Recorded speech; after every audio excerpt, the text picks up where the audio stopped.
If you stepped outside yesterday, or, well, even just looked out the window, you probably felt it.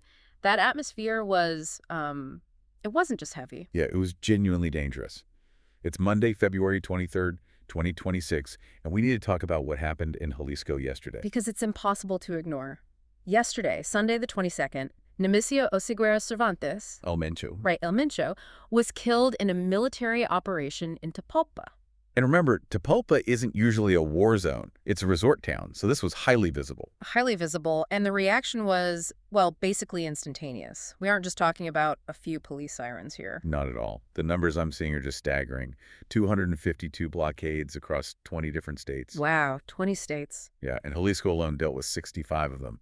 Now, while reports say 90% were deactivated by Sunday night. You can't just flip a switch and go back to normal after a shock like that. Exactly. And that is our mission for this deep dive. We are moving past the headlines of burning vehicles. We really want to look at the systemic impact. How an event like this physically shuts down an economy. And what the nuclear option is that the state has in its back pocket legally. It's a crucial distinction. We're watching a transition from physical chaos to legal and economic paralysis. So let's look at that right now. Walking around today, it feels like a snow day, but, you know, scary. Because violence acts as a force majeure on the economy. Think of it as a get-out-of-jail-free card for broken contracts. Like an unstoppable force that breaks the chain of commerce. It's not just that traffic stopped, business stopped. Completely. And looking at the list of closures, it is a total retail paralysis. Right. We aren't just talking about luxury stores like Palacio de Hierro. It is essential services. Walmart, SmartFit gyms in Jalisco, Colima, and Guanajuato. Esquets Obregón and IKEA Guadalajara suspended operations. Even the gig economy apps like Didi Food went dark in the affected zones. It is essentially a voluntary lockdown, pure risk management. Because if you can't guarantee safety for your drivers or cashiers, you lock the doors. OCISA even canceled a Kali Uchis concert. The risk was just too high. Plus, the universities, UNAM, UDG, UAE-MEX, they all shifted to virtual classes immediately. It's like the whole region just logged off. Which brings us to a terrifying reality.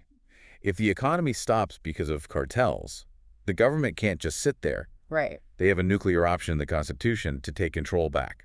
Yes, I've seen legal analysts buzzing about Article 29. But let's be real, when I hear suspension of rights, that sounds like a dictatorship switch. It is extreme, but it's designed specifically not to be that.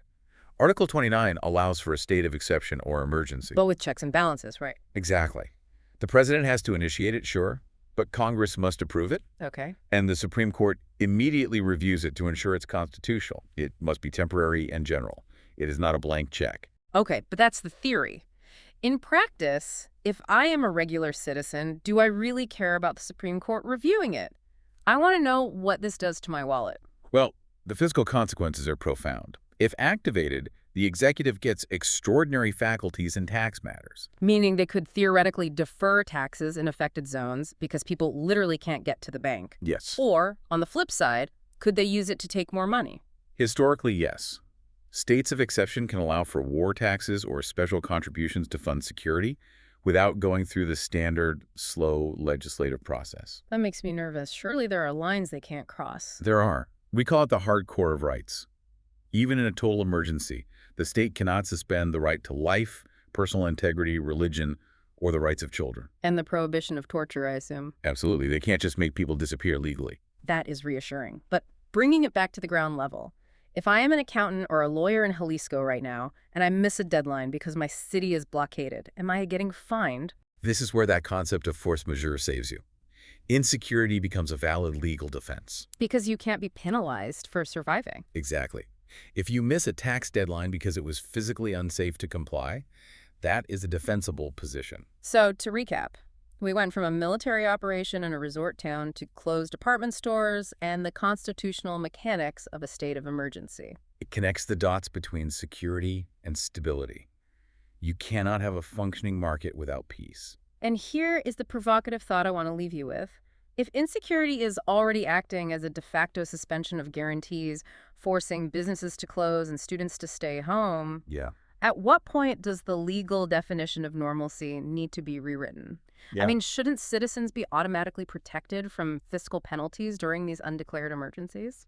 If cartels can shut down the country faster than the government can legally declare an emergency, it really makes you ask, who is holding the extraordinary faculties here. Something to chew on while you're working from home today. Stay safe out there.